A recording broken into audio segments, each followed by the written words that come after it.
China's latest 5-year plan shows central planners are still clearly in the driving seat of the world's second-largest economy. The country's leaders have reiterated their pledge to lift GDP by at least 6.5% a year until 2020. Though that's a lower growth rate than in the past, it is still too high. Unrealistic targets distort the economy by delaying rebalancing and boosting debt. Chinese GDP data have long been viewed with suspicion. Even Premier Li Keqiang, who confirmed the targets at the start of China's annual parliament on March 5, told a U.S. diplomat in 2007 that he paid more attention to indicators such as rail cargo and power consumption, according to cables released by Wikileaks. However, the targets remain important because local leaders' promotion prospects depend on achieving them, regardless of whether their fiefdoms are home to smokestack industries or tech companies. Take Heilongjiang, the northeastern industrial province that borders Russia.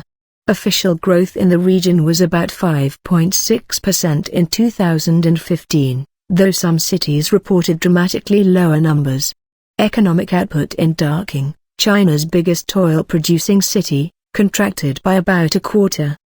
Nevertheless, leaders in the province are aiming for growth of at least 6% growth this year, while keeping urban unemployment below 4.5%.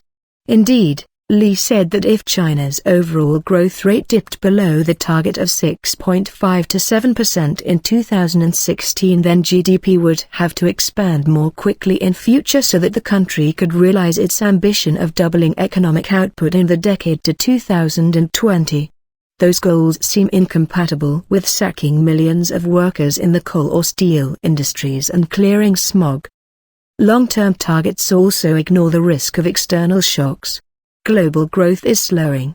The European Union is grappling with a migration crisis and the United States could elect a protectionist president. But China only nodded to these threats by not giving an explicit target for foreign trade. Faced with a choice of accepting the possibility of lower growth or boosting debt, bureaucrats have opted for the latter. That means delaying the pain of meaningful restructuring for another 5 years.